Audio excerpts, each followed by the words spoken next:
The air inside Nexus 7 trading station smelled like rust and fear. Dirty metal walls stretched high above rows of cages, where dozens of alien beings waited for their fate. This wasn't a pet shop or zoo. This was a slave market, and business was good. Hana pressed herself against the cold bars of her cage, trying to make herself as small as possible. 3 years ago, she had been free, flying through the crystal skies of her home planet with wings that sparkled like starlight. Now those same wings were nothing more than stumps, cruelly cut short by her captors to keep her grounded forever. Her violet eyes, once bright with joy and curiosity, now stared blankly at the concrete floor. The beautiful silver feathers that covered her arms and back had turned dull and grey from poor food and no sunlight. She looked like a ghost of what she used to be. Around her cage, other prisoners sat in similar despair. There was Crix, a lizard-like being whose scales had lost their shine. Next to him, a plant creature named Vera drooped sadly, her leaves brown at the edges. They had all learned not to hope anymore. The buyers walked through the market like they were shopping for tools. Most wore expensive suits and carried data tablets, calculating how much profit each slave could bring their companies. They poked at the prisoners through the bars, checking muscles and testing reflexes. "This one looks strong enough for the mining tunnels," said a fat man in a blue uniform, pointing at Crix. "How long do these lizard types usually last in the deep caves?" The slaver, an ugly creature with too many teeth, grinned. "This species? Maybe 2 years if you're lucky, but they work hard until they drop dead." Hana closed her eyes and tried to remember better times. She remembered her mother teaching her to sing the old songs, and her father showing her how to ride the wind currents above their city. She remembered friends and laughter and the feeling of soaring through clouds. But those memories felt like dreams now. The reality was this cage, these chains around her wrists, and the knowledge that someone would buy her today to work her to death in some horrible place. A group of miners approached her cage, talking loudly about needing workers for a new asteroid operation. "The small ones are good for tight spaces," one said, "and these bird types don't eat much, so feeding costs stay low." Hana had learned their language during her captivity. She understood every cruel word, every plan they made for her life. She knew that most slaves didn't survive their first year. In the asteroid mines, the auction was about to begin. A loud bell rang through the station, and the buyers gathered around a raised platform where the slaves would be displayed one by one. Hana's cage was near the front. She would be sold soon. She thought about her family back home. Did they think she was dead? Had they given up looking for her? The pain in her heart felt worse than the chains on her wrists. The slaver opened her cage and grabbed her arm roughly. "Time to go, little bird," he sneered. "Someone's going to buy you today, and then your real work begins." As Hana was dragged toward the auction platform, she wondered if this was how her story would end. The auction platform felt cold under Hana's bare feet as she was pushed into the bright spotlight. Hundreds of eyes stared at her from the crowd below, but none of them saw her as anything more than a thing to be bought and used. The auctioneer, a large alien with purple skin and multiple arms, held up a data pad showing her information. "Here we have specimen number 47B, he announced in a booming voice. "Young Kalari female, approximately 22 standard years old. Wings have been properly clipped for safety. She's been trained to follow orders and work in small spaces. Hana." Wanted to scream that she had a name, that she was a person with feelings and dreams, but she had learned long ago that speaking up only brought punishment. So she stood there silently, trembling as the bidding began. "Starting bid is 500. "Credits," the auctioneer called out. Immediately, voices started shouting from the crowd. A mining company representative raised his hand. 600, he yelled. These people talked about buying her life like they were haggling over the price of spare parts. 700 from the gentleman in Sector 4, the auctioneer pointed to another bidder. "These Kalari are excellent for tunnel work. They can fit into spaces where larger species cannot go." The price kept climbing. 800, 900, 1,000 credits. Each number felt like another nail in her coffin. Hana knew that the higher the price, the harder they would work her to get their money back. A woman in expensive clothes raised her paddle. 1,200. I need domestic workers for my estate on Proxima 7. Hana shuddered. She had heard terrible stories about what happened to slaves in private homes, away from any oversight. 1,500, shouted the mining representative. He was determined to win her for his asteroid operation. She'll pay for herself in 6 months digging rare minerals. The bidding war continued, and Hana felt her hope dying with each increase. These people were deciding her fate, and none of them cared that she was terrified. None of them wondered if she had family somewhere, crying for her return. 2,000 credits, the woman called out angrily.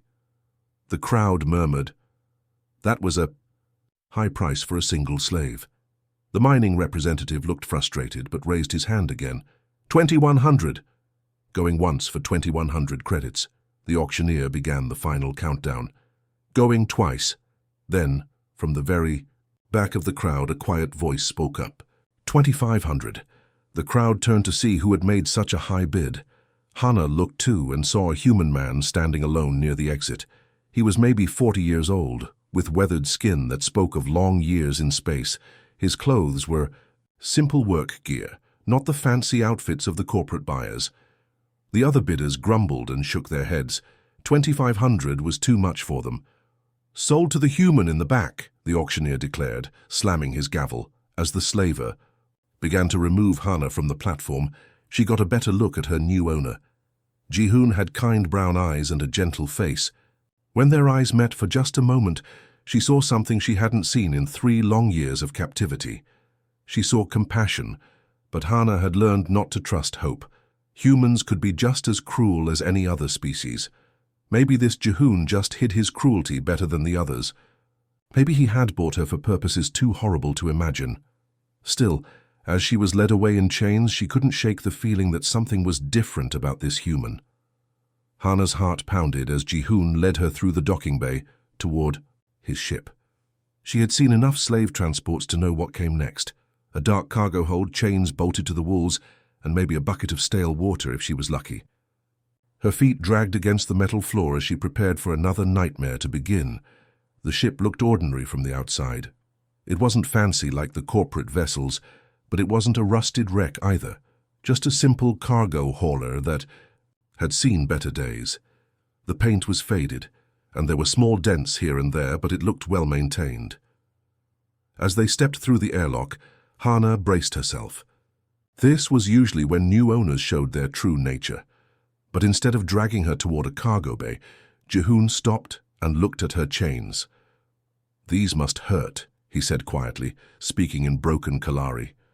His accent was terrible, but the fact that he had even tried to learn her language shocked her. No one had spoken her native tongue to her in 3 years. Before she could react, he pulled out a small tool and began working on the locks. The chains fell away from her wrists with a soft clatter, leaving behind red marks on her grey skin. Hana stared at her free hands in disbelief. Was this some kind of trick? "Come," Ji-hoon said gently, gesturing down a narrow hallway. "You must be tired." Still expecting a trap, Hana followed him deeper into the ship, but instead of leading her to a prison cell, he stopped at a small door and opened it. Inside was a tiny but clean room with a real bed, a small desk, and even a window showing the stars outside. "This is yours," he said, stepping back to give her space. "Not much, but clean and warm." Hana couldn't speak. In 3 years of slavery, she had slept on cold floors in cramped cages and once in a storage closet with no light. This simple room felt like a palace. Ji-hoon noticed her confusion and spoke softly. "I know you are afraid, but you are safe now. No one will hurt you. Here." He left for a few minutes and returned with a tray of food. Real food. Not the grey paste that slaves usually ate, but actual cooked meat, fresh vegetables, and clean water in a proper glass. Hana's stomach growled loudly, but she hesitated. Was this poisoned? Another test? When Ji-hoon moved closer to set the tray down, Hana flinched backward instinctively. Too many humans had raised their hands against her, but instead of getting angry like her previous owners, Ji-hoon immediately stepped back, his hands raised peacefully. "Sorry," he said, looking genuinely upset that he had scared her. "I moved too fast. Take your time." He placed the tray on the small desk and backed toward the door. Eat when you're ready. Rest when you need to. The door does not lock from outside. You are not prisoner here." That evening, as Hana sat on the real bed eating real food, she heard voices coming from the ship's main cabin. Jihoon was talking to someone over the communication system, and his voice sounded frustrated. "I don't care what the regulations say." "Young-ho," Jihoon was saying, "what they're doing to these people is wrong." "You can't save them all, brother," came the reply from the speaker, "and you're going to get yourself in trouble with the authorities." "Then I get in trouble," Jihoon replied firmly. "At least I can sleep at night knowing I did the right thing. You spent almost all your savings on that one slave. How are you going to eat next month?" There was a long pause before Jihoon answered. "I'll figure it out. Money isn't everything, Young-ho. Some things matter more than profit." Hana pressed her ear closer to the door, hardly believing what she was hearing. This human had spent his life savings to buy her freedom? The next morning, Hana woke up in a real bed for the first time in years. For a moment she forgot where she was and panicked, thinking she might be late for her work assignments. Then she remembered the auction, the human who bought her, and this strange new situation she couldn't understand. A gentle knock came at her door. "Hana," Jihoon's voice called softly. "I made breakfast. Would you like to eat together?" She froze. He had called her by her real name, not slave or it, or the number the slavers had branded on her arm, her actual name, which she had whispered to him the night before when he asked what she wanted to be called. In the small dining area, Jihoon had prepared simple food and set 2 places at the table. Not master and slave eating separately. 2 people sharing a meal like equals. Hana sat down carefully, still expecting this kindness to end at any moment. "I was thinking," Jihoon said between bites, "would you like to learn how the ship works? It gets boring on long trips with nothing to do." Hana nearly choked on her food. Slaves weren't taught valuable skills. That made them too dangerous, too likely to escape. But Jihoon seemed serious about his offer. Over the following days, he showed her everything. How to read the navigation charts, how to monitor the engines, even how to pilot the ship in case of emergency. He was patient when she made mistakes and encouraging when she got things right. "You're a fast learner," he said one afternoon as she successfully calculated their next jump coordinates. "Your people must value education." "We did," Hana said quietly. It was the first time she had spoken about her past. "Before the raids, every Kalari child learned mathematics and science. We believed knowledge was the greatest treasure." Jihoon nodded thoughtfully. "What happened to your people? I mean, if you want to talk about it." Slowly, carefully, Hana began to share her story. How the raiders had attacked her colony ship when she was 19. How they had killed the adults and taken the young ones as slaves.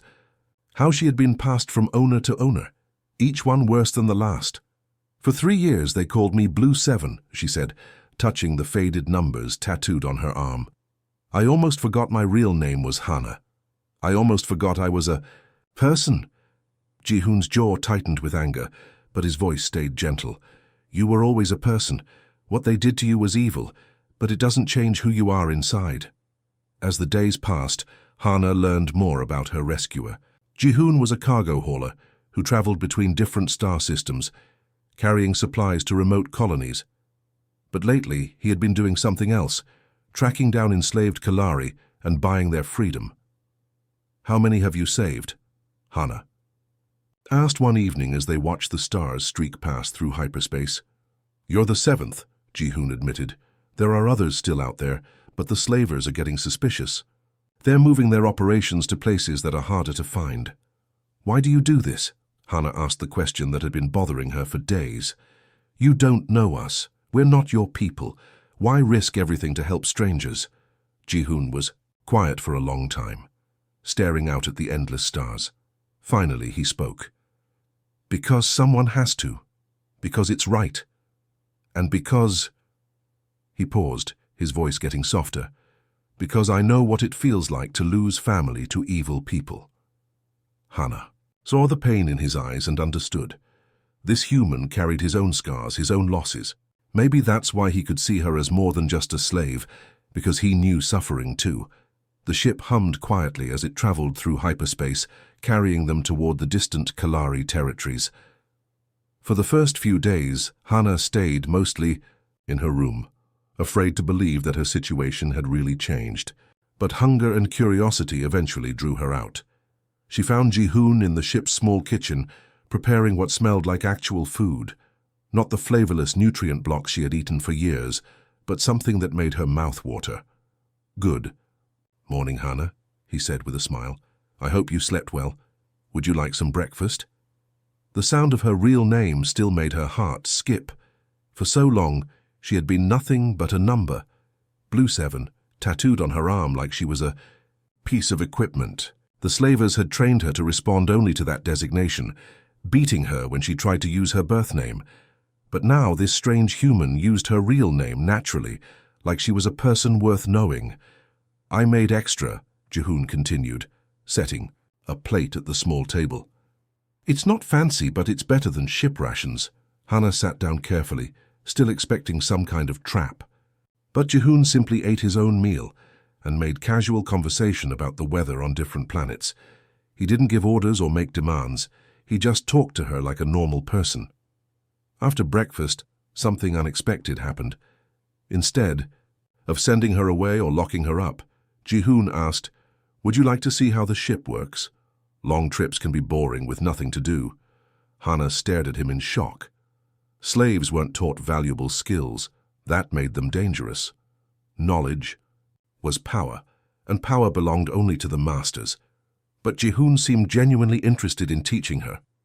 He started with simple things: how to read the navigation display, what the different warning lights meant, how to check the engine status.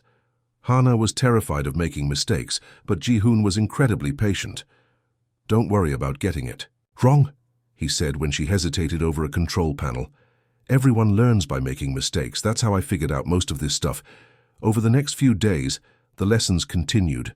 Ji-hoon showed her how to plot courses through space, how to communicate with other ships, even how to pilot the vessel in case of emergency. Each new skill felt like a small miracle to Hannah. "You're really smart," Ji-hoon said one afternoon, as she successfully calculated their fuel consumption. "Your people must have valued education." The comment hit Hannah like a physical blow. Memories flooded back. Memories she had buried to survive the pain. "We did," she whispered. "Every Kalari child learned science and mathematics. My parents said knowledge was the most precious gift we could give our young." "What happened to them?" Ji-hoon asked gently. "Your parents, I mean." Hannah's voice became very quiet. "The raiders killed all the adults. They only kept the young ones who could work." She touched the faded numbers on her arm. "For 3 years, I was Blue 7. I almost forgot that Hannah was my real name." Ji-hoon's face darkened with anger, but his voice stayed soft. "I'm sorry that happened to you, but you're Hannah now, not a number. You always were, even when they tried to take that away." As the days passed, Hannah learned more about her rescuer. Ji-hoon wasn't just a cargo hauler. He was on a mission. For months he had been tracking down enslaved Kalari across the galaxy, buying their freedom when he could, helping them escape when he couldn't. "You're the 8th person I've found," he told her one evening. "There are more out there, but the slavers are getting smarter. They're hiding their operations better." "Why?" Hannah asked the question that had been burning inside her. "Why do you risk everything for people you don't even know?" Ji-hoon looked out at the stars for a long time before answering. "Because it's right. Because someone has to care." His voice got quieter. "And because I know what it's like to lose family to evil people." One evening, as they sat in the ship's common area, watching the stars blur past, Hannah found herself humming, softly. It was an old melody from her childhood, something she hadn't thought about in years. The sound surprised even her. She had forgotten she could still make music. Ji-hoon looked up from his navigation charts. "That's beautiful," he said, quietly. "What is it?" Hannah stopped immediately, embarrassed. "Sorry. I didn't mean to disturb you." "So you didn't disturb me at all," Ji-hoon said with a gentle smile. "Please keep singing if you want to. It's been too quiet on this ship for too long." Slowly, carefully, Hannah began to hum again. Then, for the first time in 3 years, she sang actual words in her native language. The melody filled the small space, carrying with it memories of home and family. "My mother taught me that song," she said when she finished. "It's about flying through the morning clouds, feeling the wind beneath your wings. All Kalari children learn it." "Your people could really fly?" Ji-hoon asked, fascination clear in his voice. Hana nodded, unconsciously touching her clipped wing. "Stumps. Before they cut my wings, I could soar for hours without landing. We had cities built on floating platforms high in the sky, connected by wind currents that carried us from place to place." She closed her eyes, remembering. "Every morning, thousands of Kalari would take to the skies together. We called it the dawn flight. The sky would be filled with silver and blue wings, all of us singing as we welcomed the new day." "It sounds incredible," Ji-hoon said softly. "It was," Hana whispered. "We were a peaceful people. We had no armies, no weapons. We thought everyone in the universe was like us, that conflicts could be solved with words and compromise." Her voice turned bitter. "We were wrong." Ji-hoon set down his charts and gave her his full attention. "Tell me more about your home. What was it like before the raiders came?" And so Hana began to share stories she had buried deep inside. She told him about the crystal gardens where her people grew food in floating greenhouses, about the singing competitions where young Kalari would compete to create the most beautiful melodies, about the way her entire species would gather once a year to perform the great song, a harmony so complex and beautiful that it could be heard from space. "We believed that every living thing had its own unique song," she explained. "When we died, our song would join the eternal melody of the universe. It was our religion, our science, our art, all in one." Ji-hoon listened to every word, asking questions that showed he really cared about understanding her culture. No one had asked Hana about her people in years. The slavers had only cared about how much work she could do. "Your people sound amazing," Ji-hoon said. "I hope someday I can hear this great song you talk about." "Maybe you will," Hana said, surprising herself with a small smile. "If there are enough of us left to sing it." As the conversation continued, Ji-hoon began sharing his own stories. He told her about growing up on a small farming colony with his parents and younger sister. His voice grew warm when he talked about teaching his sister to pilot their family's old cargo hauler. "Minji was only 16, but she was already a better pilot than me," he said with a sad smile. "She had this gift for reading space currents and finding the fastest routes between planets. She dreamed of becoming a deep space explorer." "What happened to her?" Hana asked gently, though she already suspected the answer. Ji-hoon's expression darkened. "Raiders hit our colony 5 years ago, different ones from the group that took you, but just as brutal. They killed my parents and most of the adults. When I got back from a supply run, half the settlement was in flames." His hands clenched into fists. "Minji was gone, along with dozens of other young people. I searched for months, followed every lead, checked every slave market I could find, but I never found her." "I'm sorry," Hana said, understanding now why he had dedicated his life to saving others. "That's when I started this," Ji-hoon continued. "I figured if I couldn't save my sister, maybe I could save someone else's. Every person I free might be the one who gets to go home to their family." Hana looked at this human with new eyes. She had thought all humans were cruel, selfish creatures who saw other species as property to be used and discarded. But Ji-hoon was different. He was risking everything to help people he had never met, asking for nothing in return. "You're not like the others," she said quietly. "The other humans who hurt you were wrong," Ji-hoon replied firmly. "They don't represent all of us. Most humans would be horrified by what happened to you. We're not all monsters." For the first time in years, Hana began to believe that might be true. The warning alarm screamed through the ship like a wounded animal, jerking Hana awake from the first peaceful sleep she'd had in years. Red lights flashed in her small room, as the ship shuddered violently, throwing her against the wall. "Hana!" Ji-hoon's voice called urgently over the intercom. "Get to the bridge now!" She stumbled through the narrow hallways as the ship rocked again. Whatever was happening, it was bad. When she reached the bridge, she found Ji-hoon frantically working at the controls, his face pale with worry. "What's wrong?" she asked, gripping the doorframe as another impact shook the vessel. "We've got company," Ji-hoon said grimly, pointing at the main display screen. 3 ships closing fast. They've been following us for hours. Hana's blood turned to ice as she looked at the screen. She recognized those ships immediately, the distinctive red markings, the brutal design meant to inspire fear. It was the same raider clan that had destroyed her colony and enslaved her people. "No," she whispered, backing away from the screen. "No, no, no, they found me." The communication system crackled to life, and a harsh voice filled the bridge. "Attention cargo vessel. This is Captain Vex of the Crimson Claw Raider clan. Cut your engines and prepare to be boarded." Jihoon's jaw tightened, but he didn't respond to the transmission.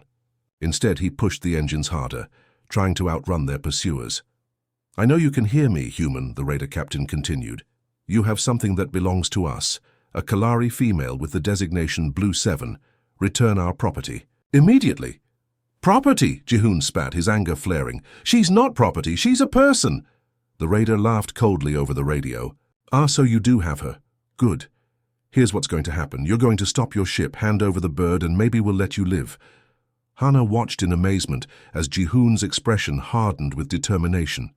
"Never," he said firmly. Into the microphone. "Find someone else to terrorize." "Wrong answer," Captain Vex replied. "You've been causing us a lot of trouble, human. Buying our merchandise, interfering with our business. Did you really think we wouldn't notice?" Another ship appeared on the scanner, moving to block their escape route. They were surrounded now with nowhere to run. "Last chance," the raider captain said. "Give us the Kalari and the locations of the others you've stolen from us, and we might make your death quick." Hana stared at Jihoon in shock. The raiders wanted information about the other Kalari he had saved. If they captured him, they would torture him until he revealed everything. All those people would be enslaved again because of her. "You have to give me back to them," she said quietly. Jihoon spun around to face her, his eyes blazing. "What?" "No, absolutely not. They'll kill you," Hana said, tears streaming down her face. "And then they'll find the others. I won't let more people suffer because of me." "Listen to me," Jihoon said, grabbing her shoulders gently. "I didn't buy your freedom, just to hand you back to those monsters. You're free now, and you're going to stay free." The raider ships moved closer, their weapons charging with ominous energy. Warning lights flashed across Jihoon's control panels. "Final warning, human," Captain Vex snarled.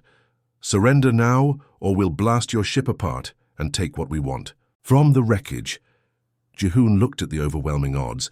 3 heavily armed raider ships against his small, unarmed cargo hauler. Any sane person would surrender. The smart thing would be to save his own life and give the raiders what they wanted. Instead, he sat down at the pilot's seat and gripped the controls tighter. "Let me tell you something, Captain," Jihoon said into the radio, his voice steady despite the danger. "That woman's name is Hana, not Blue 7. She's intelligent, brave, and kind. She sings beautiful songs and dreams of flying free again, and as long as I'm breathing, you're not getting her back." Hana gasped, unable to believe what she was hearing. This human was willing to die for her freedom.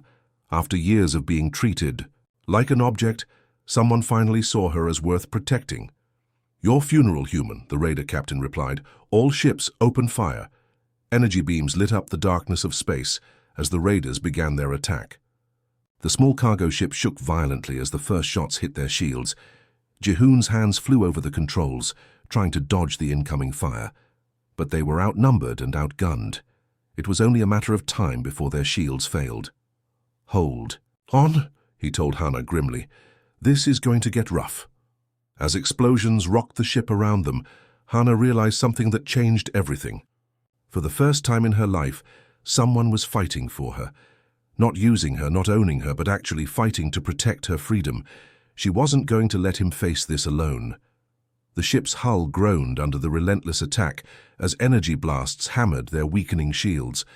Jihoon fought desperately with the controls, sweat beading on his forehead as he tried to dodge the incoming fire. But 3 raider ships against 1 cargo hauler, the math was simple and brutal. "Shields down to 30%, he called out, as another blast rocked them sideways. "I don't know how much more we can take." Hana watched the tactical display, her mind racing. For 3 years, she had been a victim, accepting whatever happened to her because fighting back only brought more pain. But now, seeing this good human about to die protecting her, something deep inside her awakened. She had been a prisoner so long, she had almost forgotten what she used to be. "Jihoon," she said suddenly, her voice stronger than it had been in years. "Let me help." "It's too dangerous," he replied, yanking the ship hard to the left as another energy beam barely missed them. "Just hold on and—" "I know how they fight," Hannah interrupted, moving to the co-pilot seat. "I was on their ships for months before they sold me. I know their tactics, their formations, everything." Jihoon glanced at her, seeing something new in her violet eyes. The broken, frightened slave was gone. In her place sat someone with the fire of determination burning bright. "What do you need me to do?" he asked. Hannah's fingers flew over the secondary controls as memories flooded back. Not just the pain and fear, but tactical knowledge she had absorbed while being transported between different raider fleets. She had watched, listened, and learned, storing information without even realizing it. "The lead ship is Captain Vex's personal cruiser," she said, pointing at the largest blip on the scanner. "He always positions himself at the back, while his smaller ships do the actual fighting.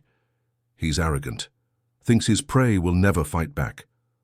Another blast shook the ship, and warning lights flashed red across the control panel. "Their formation has a weakness," Hannah continued, her voice gaining confidence. "See how they're spread out? They can't fire at us without risking hitting each other if we get between them." "That's insane," Jihoon said. "We'd have to fly straight into their crossfire." Hannah looked at him with fierce determination. "Trust me, I've seen this formation dozens of times. There's a blind spot right there." She pointed at a spot on the display that looked like certain death. For a moment, Jihoon hesitated. Then he saw the absolute certainty in her eyes and made his choice. "Tell me where to go," he said. "Now," Hannah shouted. "Hard right, full speed." Jihoon threw the ship into a sharp turn, diving toward the gap between two raider vessels. Energy beams lit up the space around them, but just as Hannah had predicted, the raiders couldn't fire without hitting their own ships. "Left now," Hannah called out, her Kalari reflexes allowing her to see patterns in the chaos that human eyes might miss. "They're trying to close the gap." The cargo ship danced through the deadly formation like a bird dodging predators. Hannah called out course corrections, while Jihoon's skilled piloting brought them to life. Together they moved with a precision that amazed them both. "There!" Hannah pointed at the lead ship's exposed flank. "The main ship has weak shielding on the port side. All raider captains save money by skimping on rear defenses." "I don't have any weapons," Jihoon said. "You don't need weapons," Hannah replied with a fierce smile. "Ram's the communication array on their hull. Without communications, they can't coordinate their attacks." Jihoon stared at her. "That means flying directly at their ship." "They won't." "Expect it," Hannah said. "Captain Vex thinks all his victims are cowards. He's never had prey fight back this hard." Another energy blast grazed their hull, and sparks flew from a control panel. "Now or never," Jihoon said grimly. He pushed the engines to maximum power and aimed straight at the massive raider ship. The cargo hauler, much smaller but more maneuverable, shot forward like an arrow. "They're trying to turn," Hannah called out, watching the enemy's movements. "But they're too slow. Hold course."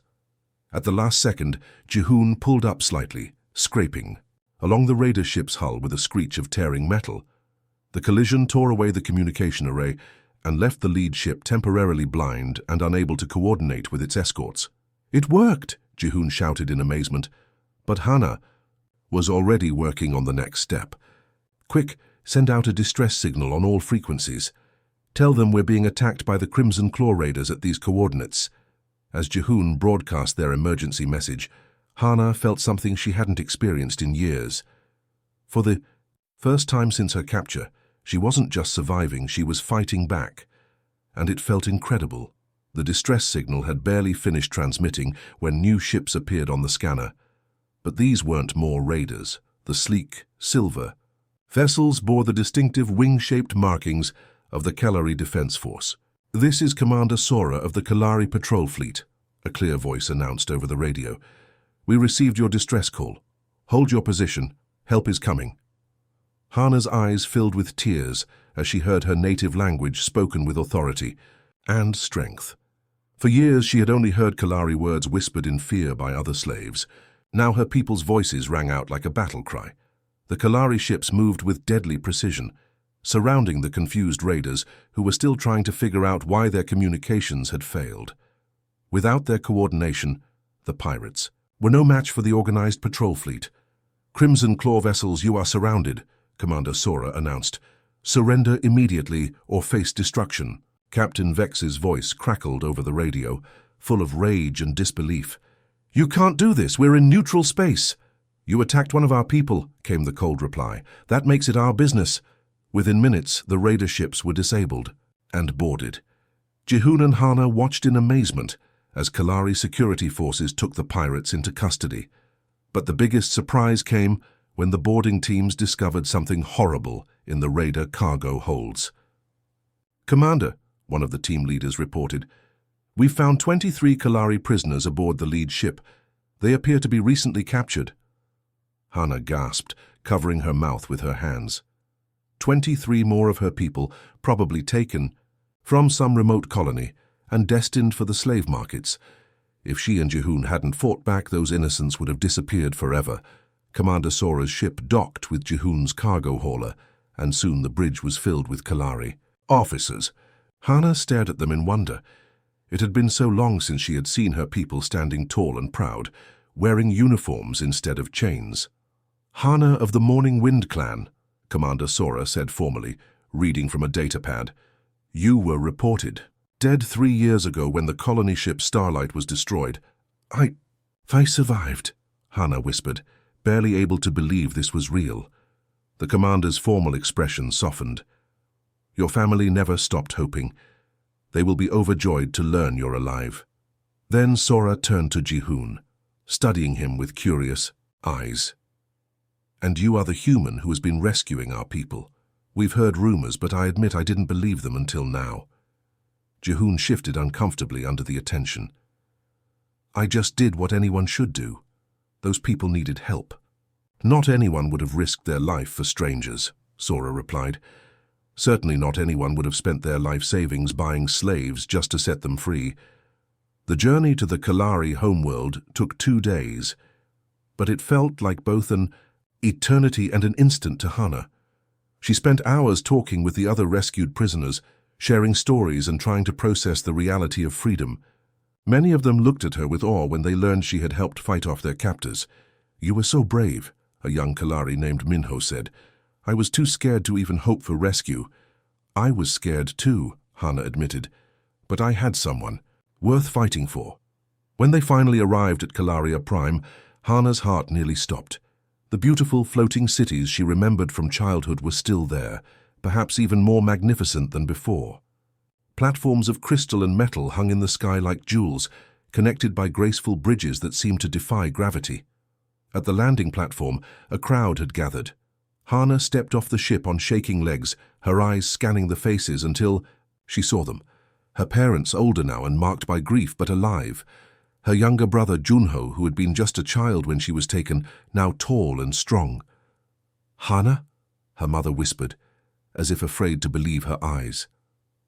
"Mother," Hana sobbed, running into her arms. The reunion was witnessed by hundreds of Kalari, including members of the ruling council. As families embraced and tears of joy flowed freely, all eyes gradually turned to Jihun, who stood quietly to the side, watching the scene with a gentle smile.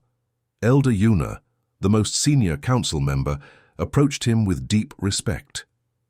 "Human. Friend," she said in careful standard language, "you have given us back our children. How can we ever repay such kindness?" Jihun shook his head. "I don't want payment. Seeing them home safe is enough." "Nevertheless," Elder Yuna continued, "the Kalari people do not forget their debts. You will always have a place among us, should you choose to accept it." As Hana held her family close, she looked over at the human who had given her back her life.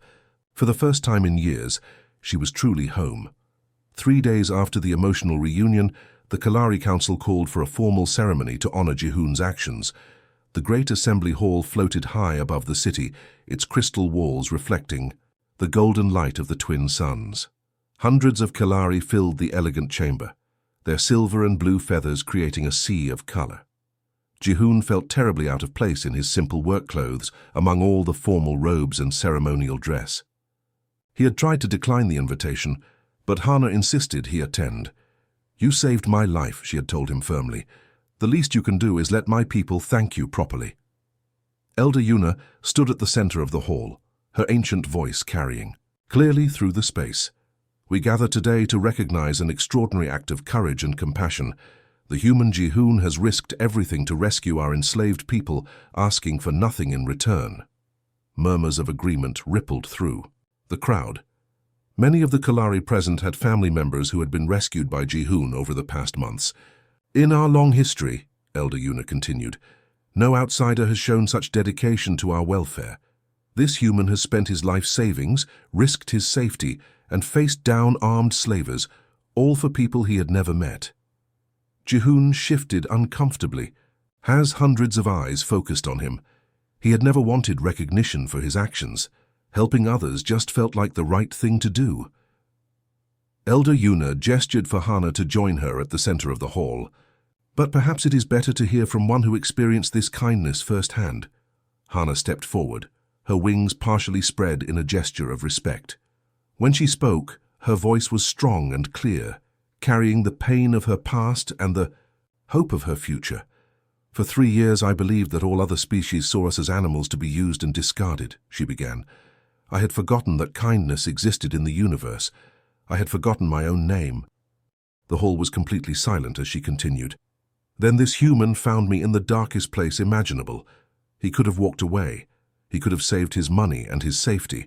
Instead, he chose to see me as a person worth saving." Tears glistened in many eyes as Hana described her rescue and the journey that followed. She spoke of Jihoon's patience, his refusal to treat her as property, and his determination to reunite her with her family. "He taught me that evil exists in individuals, not entire species," she said, looking directly at Jihoon. "One person's compassion can heal wounds that seemed impossible to mend. He gave me back my freedom, my family, and my faith in others." Elder Yuna nodded solemnly. "Therefore, the Council has decided to offer you something that has never been granted to an outsider: full citizenship in the Kalari Republic and a position in our merchant fleet." Gasps echoed through the hall. "Such an honor was unprecedented in Kalari history.